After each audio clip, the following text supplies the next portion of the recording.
to the stage Samuel Buelow.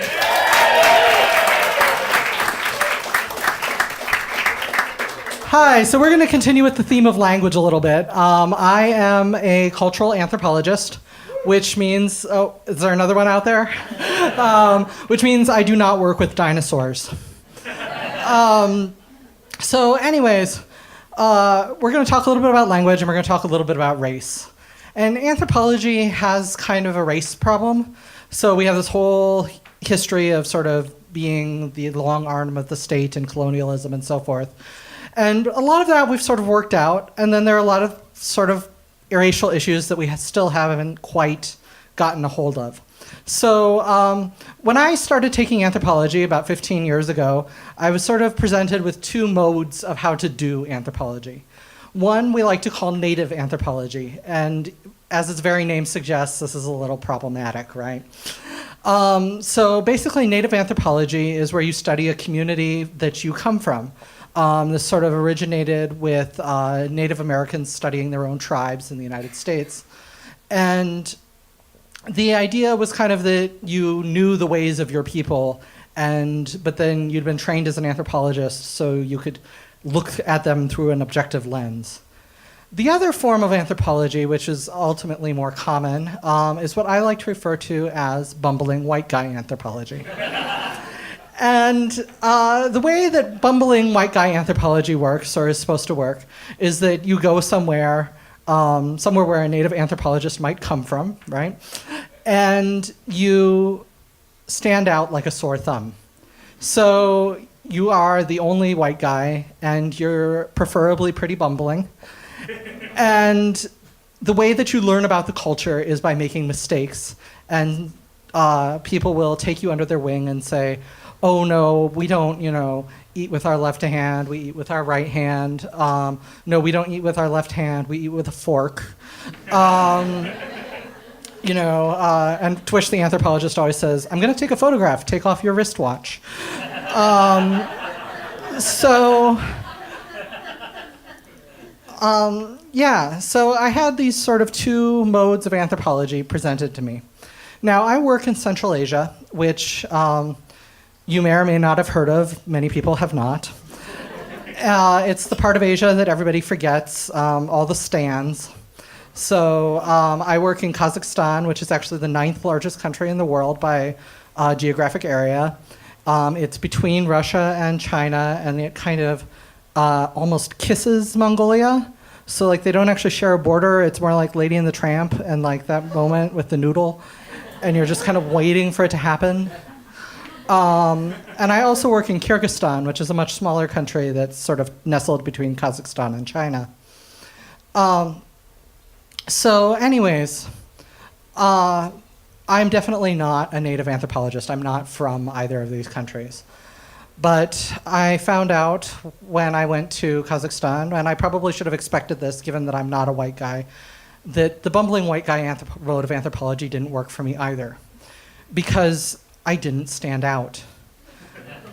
So, for instance, I lived with this wonderful, wonderful family who were very patient with me because I get to Kazakhstan and they speak two languages there, Russian and Kazakh. And I had not studied Russian and I had studied some Kazakh, but my Kazakh was really, really bad. And so my host father would do things like we would go to the marketplace and he would be like, that's a loaf of bread. And that's a jug of milk, and that's a fish. And one day we get to this stall, and there are all these different types of melon. And he's going through like 80 different varieties of melon. And the melon vendor comes over to us, and she says, who is this guy, and why doesn't he know what a melon is? And my host father says, well, he's an American. And she says, no, seriously, who is he and why doesn't he know what a melon is? And he says, well, he's an American exchange student and he lives with us and he's learning Kazakh. And she just looks at us deadpan and says, stop bullshitting me. He looks Kazakh, he speaks Kazakh, he is Kazakh. And this was one of those things that really got me starting to think about this connection between language and race. and the way that the perception of one leads to the perception of the other.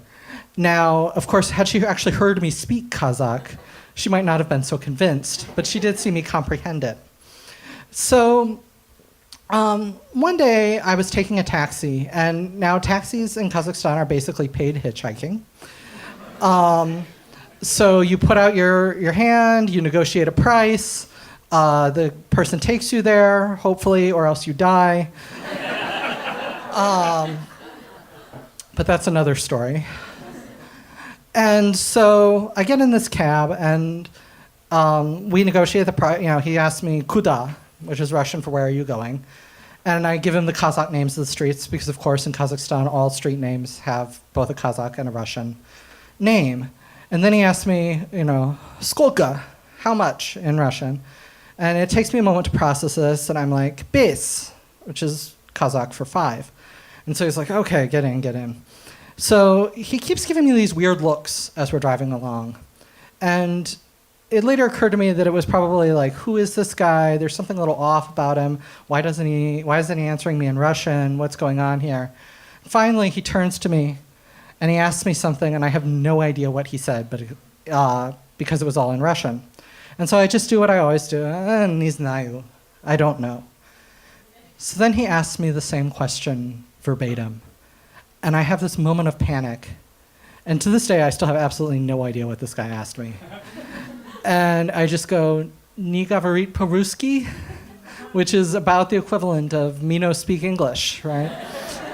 And then I ask him, "Kazakhsha selesizbe?" Do you speak Kazakh? And he looks at me and he goes, "Ah, siz Kitaydan siz Roy. Of course, you're from China." And it takes me a moment, but I realize that he doesn't think I'm Chinese. He thinks I'm Kazakh from China. Because in the 1930s, when the Soviets were trying to settle the nomadic people, millions of people fled the country, many to Mongolia, many to China. And a lot of them have come back over in the meantime. And so this explains why I look Kazakh, I speak Kazakh, I don't speak Russian, right? All his questions are answered until I say, "No, actually, I'm an American." And my father's German and my mother's Japanese, and I learned Kazakh in the middle of nowhere at Indiana University. And yeah, so flash forward a couple of years, and I hop over the border to Kyrgyzstan, and I get read as Kyrgyz some of the time. But there isn't this category of Kyrgyz from abroad like there was Kazakh from abroad. So guy who looks like me, who speaks bad Kyrgyz, who doesn't speak Russian, apparently there, instead of equaling Kyrgyz from abroad, equals Peace Corps volunteer. So I have to, explain myself a lot of the time that I'm not a Peace Corps volunteer. But what I do study is LGBT issues, and so I really can't explain that to most people because Kyrgyzstan's not a real gay-friendly place. But one night I go out on a date with a guy, and he's Kyrgyz, and we go to this little cafe. And when I'm not being read as a Peace Corps volunteer, I get a lot of very interesting sort of, he's German, or he's Korean, or, you never know how people are going to read me, right? But we're sitting in this cafe, and the date is going very nicely, and we're talking to each other in English. And all of a sudden, he leans over the table to me and says, in a hushed voice, "We have very dangerous neighbors." And I kind of glance over my shoulder, and sure enough, there are these two kind of rough-looking guys sitting there, and I'm like, yeah, I kind of figured as much. And he says, "They're talking about us." And all of a sudden, my blood just runs cold, and I'm like, oh shit, they know we're gay. And I'm like, what was it? Is it that he's super feminine? Is it that I'm super flirtatious? What gave us away? And then he says, "They think we're Chinese." And for just a moment, this wave of relief washes over me. And then I remember that there had just been a report of an attack on a bunch of Chinese men in the city by a bunch of Kyrgyz men, and I'm like, oh shit, this isn't any better. And it was probably at that moment when I realized that I really should have studied dinosaurs. So, thank you very much.